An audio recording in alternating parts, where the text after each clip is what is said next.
Boa tarde, começa agora o JTV UFMA. Vamos aos destaques de hoje. Realizada a abertura oficial do Seminário de Iniciação Científica e de Iniciação ao Desenvolvimento Tecnológico e Inovação da UFMA.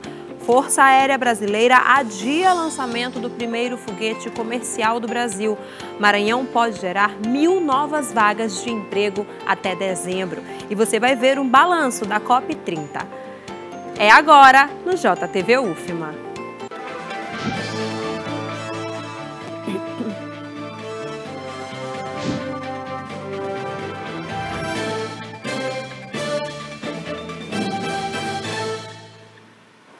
Segunda-feira, 24 de novembro, a gente começa o JTV UFMA de hoje com um giro de notícias. A greve dos motoristas de ônibus de duas empresas da capital maranhense chegou ao 11º dia nesta segunda-feira e sem previsão de encerramento. Os trabalhadores denunciam atraso salarial. O sindicato da categoria enviou um ofício solicitando 72 horas úteis para que as empresas realizem os pagamentos atrasados.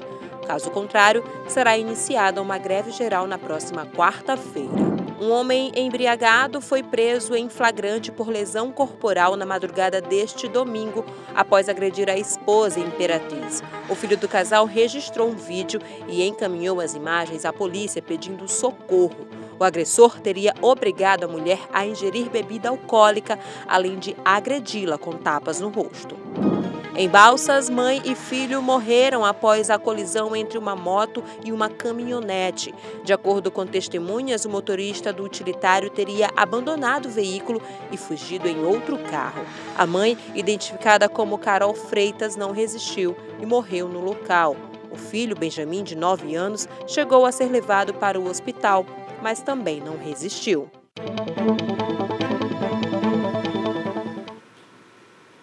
E foi realizada agora pela manhã a abertura do Seminário de Iniciação Científica e de Iniciação ao Desenvolvimento Tecnológico e Inovação, CEMIT 2025, um dos eventos mais importantes do calendário acadêmico aqui da UFMA. Durante o seminário são apresentados os resultados mais relevantes das pesquisas desenvolvidas dentro da universidade. A programação reúne estudantes, pesquisadores, professores e profissionais de diversas áreas do conhecimento. O repórter Ricardo Miranda tem mais informações. Boa tarde, Luísa, e a todos que nos acompanham em casa. É isso mesmo, o CEMIT 2025 começou. A cerimônia de abertura ocorreu hoje pela manhã aqui no Centro de Convenções da UFMA e teve transmissão ao vivo para os demais campi pelo canal da AGUFMA no YouTube. Eu conversei com o reitor da Universidade Federal do Maranhão, o Fernando Carvalho, que comentou sobre a expectativa para mais um CEMIT. Mais uma edição do nosso CEMIT. É um momento em que os nossos discentes, pesquisadores apresentam, né, o seu trabalho desenvolvido ao longo do ano. E isso não é só um evento, né? Na verdade é uma troca de experiências entre os nossos alunos, nossos professores. E, portanto, é um momento em que a universidade mostra tudo que está sendo desenvolvido dentro da universidade em termos de pesquisa, de inovação. Ao todo, serão apresentados mais de 1.000 trabalhos de pesquisa ao longo do CEMIT, um aumento em relação à edição de 2024. E eu também conversei com o Eduardo Bezerra, que é diretor de pesquisa da AGUFMA, que comentou justamente sobre esse crescimento. Esse ano, em 2025, a gente está apresentando e contribuindo e trazendo um aumento de cerca de 30% em relação ao que a gente teve no ciclo anterior. Então, nesse ciclo de 2024 a 2025, os projetos, né, relacionados a PIBIC, PIBIT, PIBIC-AM, eles vão trazer o que eles apresentaram, desenvolveram ao longo desse ano em relação à iniciação científica, à iniciação tecnológica e até no ensino médio, né, mostrando o quanto a UFMA cresce, o quanto a gente contribui com a pesquisa e o ensino aqui no estado do Maranhão. As pesquisas que serão apresentadas durante o CEMIT foram realizadas por estudantes de graduação da UFMA e também por alunos do ensino médio do Colum.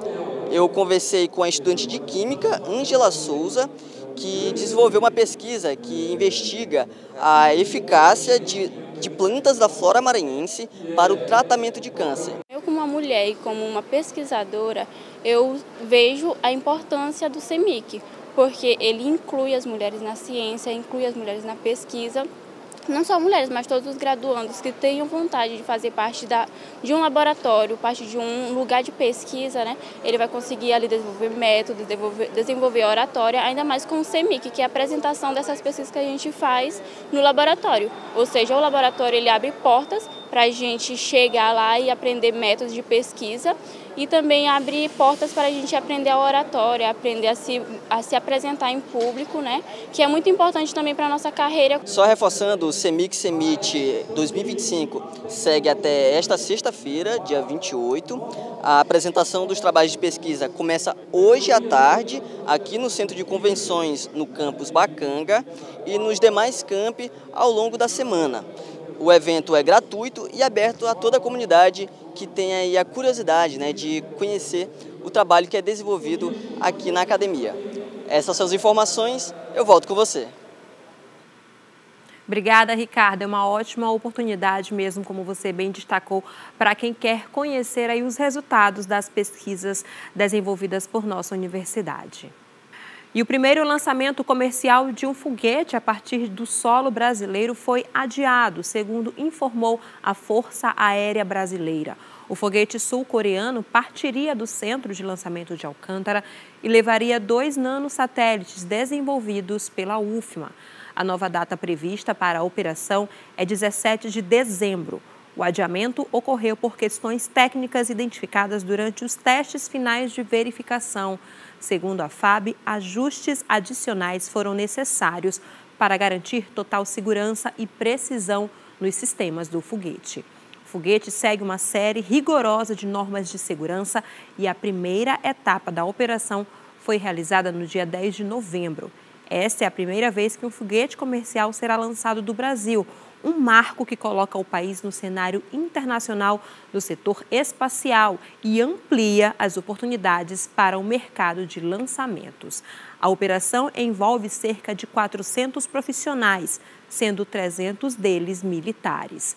Os nanosatélites embarcados têm como objetivo coletar dados sobre o meio ambiente, monitorando aí a umidade, sinais de queimadas, fortes chuvas, entre outros parâmetros importantes para pesquisas climáticas e ambientais. Agora é hora de ficar por dentro das melhores chances para quem busca um novo emprego ou quer dar um passo a mais na carreira. Está no ar o quadro Concursos e Oportunidades.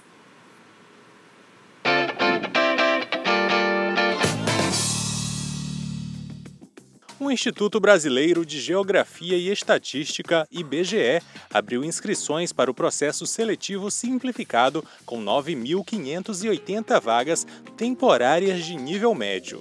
As provas, organizadas pela FGV, estão previstas para o dia 22 de fevereiro de 2026. As inscrições vão até 11 de dezembro de 2025 e podem ser feitas pelo endereço eletrônico que aparece na sua tela. A Caixa Econômica Federal abriu inscrições do novo concurso para cargos de nível superior. Serão 184 vagas nas áreas de engenharia, arquitetura e medicina do trabalho. A carga horária será de 40 horas semanais para engenheiros e arquitetos e 30 horas para médicos do trabalho.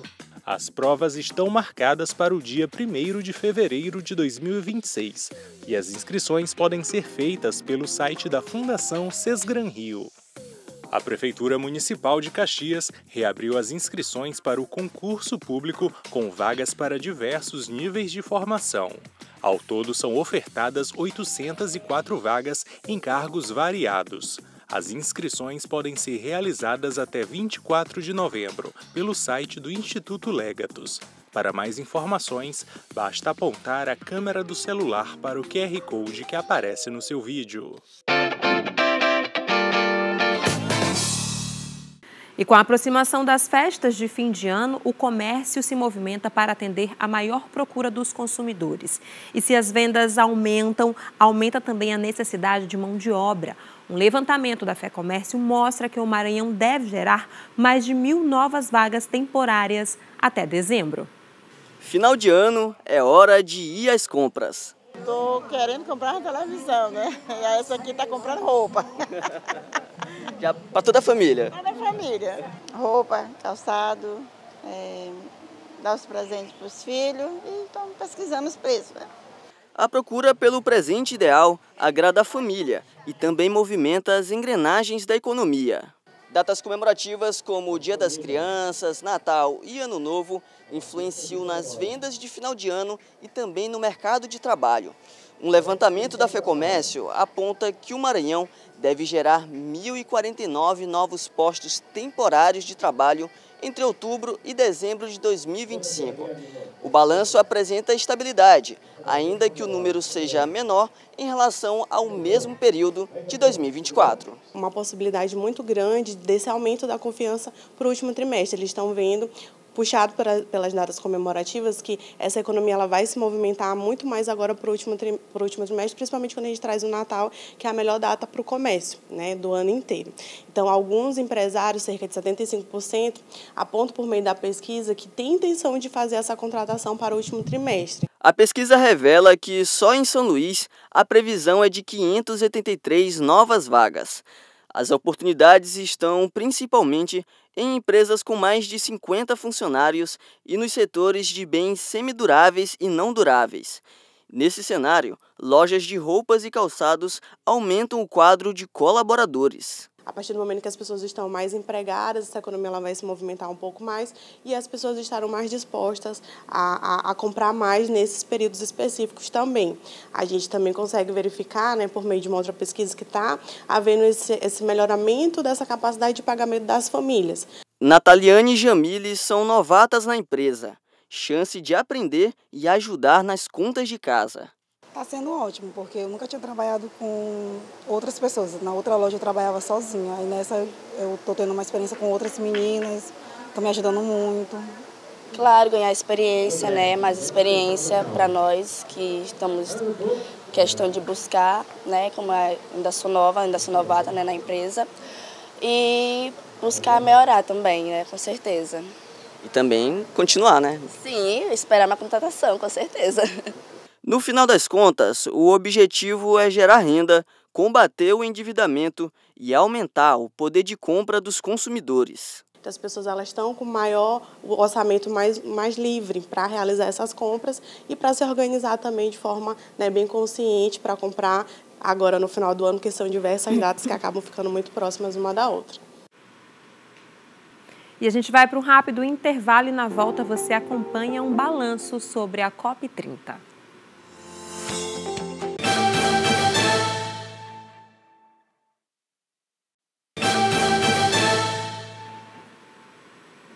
Estamos de volta e no Nossa Terra Mais Amores de hoje a gente fala de um sabor que é a cara do Maranhão.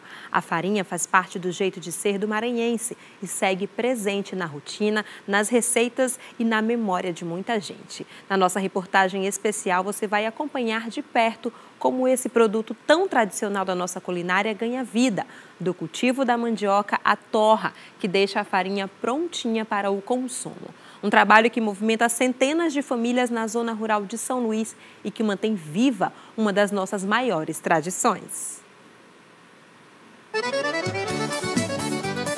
A farinha está na vida do maranhense. Herança indígena presente na mesa e na cultura. Dizem por aqui que maranhense raiz não recusa farinha.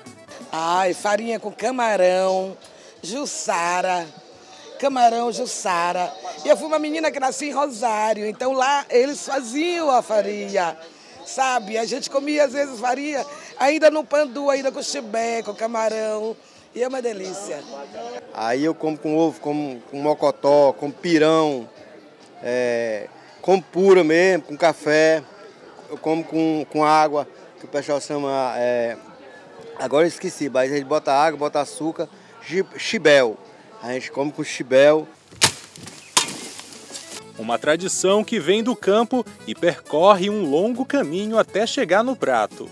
Depois da colheita, a macaxeira é descascada, lavada e ralada. Daqui nasce a massa que vai dar origem à farinha. Ralada, a massa vai para a prensa, no tapiti, que retira o líquido. Em seguida é peneirada, ganhando leveza e textura mais fina. O último passo é no forno, uma chapa grande, quente, que exige pulso. A farinha é mexida sem parar, até ficar sequinha, soltinha e no ponto certo. Há 16 anos, esta produtora cultiva a terra, mas foi nos últimos 2 que ela e o grupo deram um novo passo. Aprenderam o plantio da macaxeira e passaram a produzir a própria farinha. A gente plantava hortaliça, aí depois a gente foi mudando. Aí a gente viu a necessidade de crescer mais um pouco, mas no início eu achava muito estranho plantar macaxeira, né? Porque fica muito tempo na terra. E aquilo ali me dava assim uma angústia de ver, de não, tá perdendo tempo, vamos plantar quiabo, maxixe, que é rapidinho, milho. Mas aí quando surgiu vários cursos ofertados pela Semapa sobre o plantio da mandiocultura, né? E aí isso foi me interessando, né? A gente tem na nossa comunidade muita terra ansiosa, então eu ia lá fora buscar o conhecimento e trazia para dentro da minha comunidade. Toda a técnica vem da experiência de quem cresceu no interior, vendo farinha ser produzida. É com Bernardina e Geldo. Eles são filhos, neto e bisneto de agricultor que tinha casa de farinha no interior, então eu captei, né, esse conhecimento deles e convidei para a gente fortalecer. Então, essa parte, na hora do manejo, é todo com eles.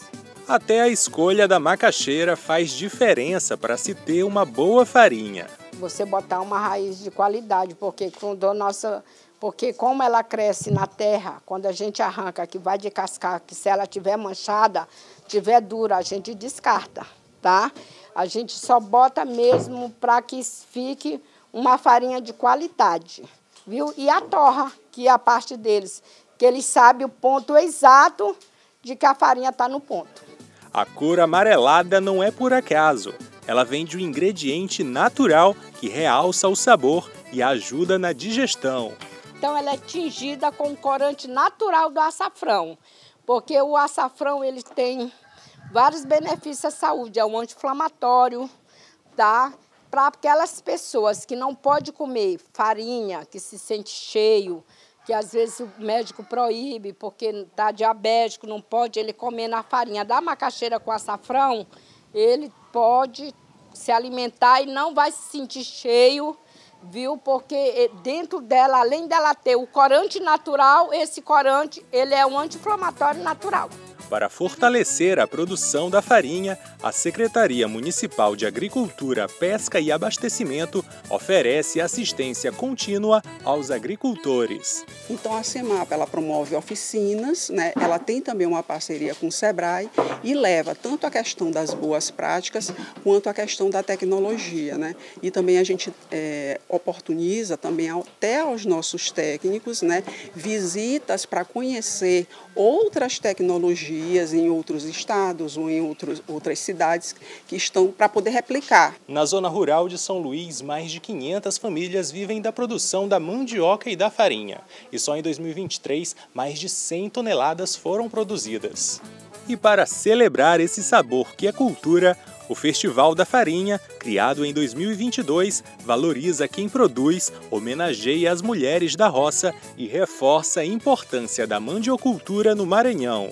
Então, assim, o festival, normalmente, ele é ao final da produção, onde a gente vem celebrar toda essa produção que teve ao longo do ano e como é que a Semapa trabalha? Com essa logística de montagem de toda uma estrutura que ela envolve tudo que vocês possam imaginar, desde o palco, desde as barracas que a gente leva para os produtores, para que eles possam vender os seus produtos, porque também serve como uma parte de comercialização, né, para que eles possam realmente mostrar a tradição deles, mostrar a nossa cultura, porque a mandioca, a farinha, né, que é um derivado da mandioca, ela está presente na mesa de todos os maranhenses, né? Por aqui, a farinha é mais que acompanhamento, é tradição, é identidade e orgulho maranhense.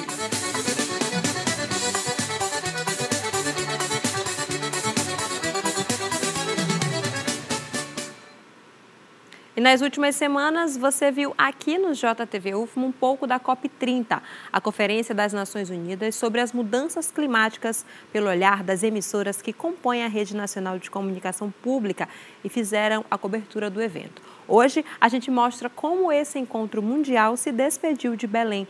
A TV Cultura do Pará preparou um balanço do que avançou e do que ficou de fora no documento final da conferência. Durante 12 dias, a cidade das Mangueiras, também conhecida pela chuva da tarde, pelo povo acolhedor e pela culinária inconfundível, recebeu os olhos do mundo na 30ª Conferência das Nações Unidas sobre Mudanças Climáticas. A conferência foi historicamente significativa por ser a primeira no Brasil e na Amazônia, mas também por ser a edição com maior participação de comunidades tradicionais, afrodescendentes e indígenas já registrada. Depois da madrugada de negociações, as tratativas continuaram pela manhã, atrasando a plenária final da COP30, programada para as 10 horas da manhã deste sábado, que só começou por volta de 1h20 da tarde. A plenária foi suspensa por volta das 2h15 da tarde.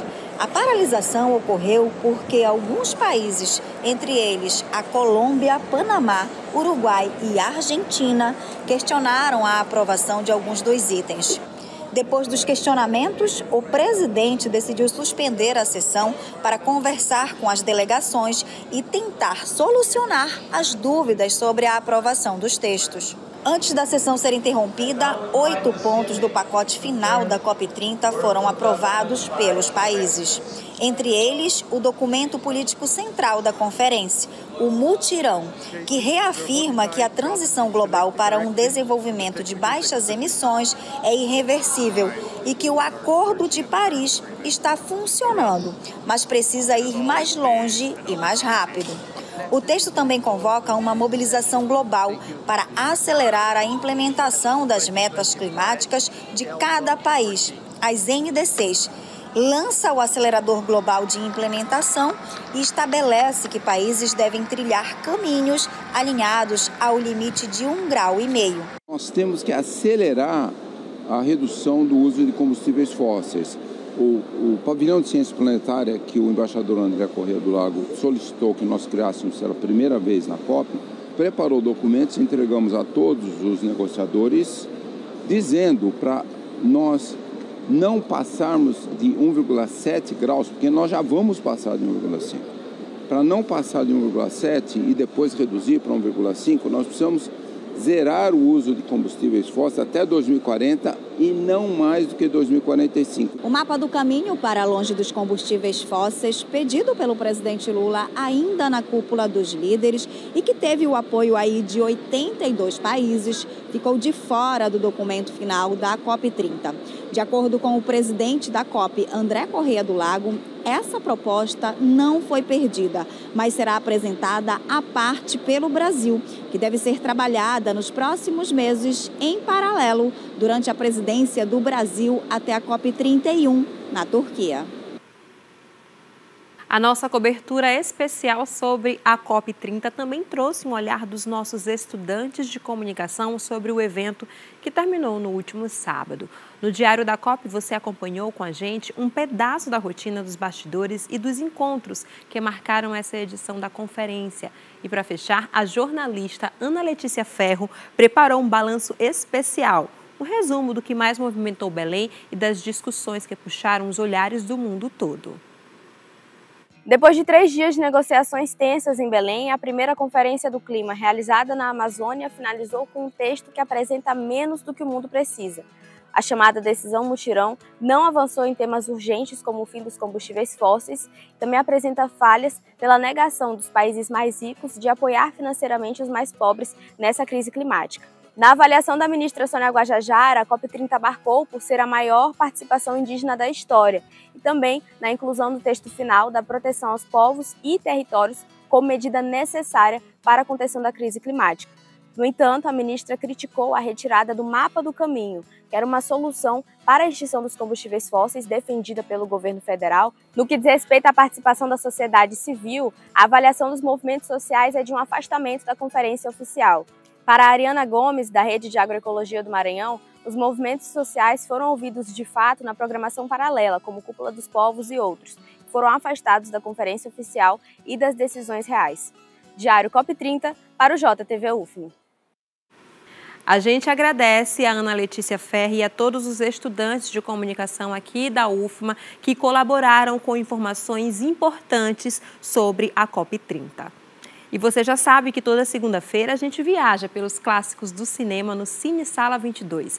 Nesta semana, o filme O Sheik conta a história de um homem misterioso que sequestra a socialite britânica Diana. Entre o sequestro, o medo e o desejo surge um amor proibido que desafia o destino. Um clássico do cinema mudo, cheio de paixão, mistério e aventura. É hoje às 9 da noite, aqui na TV UFMA. E o JTV UFMA fica por aqui. Você acompanha os destaques a partir de 6 da tarde. Uma boa tarde para você e até amanhã.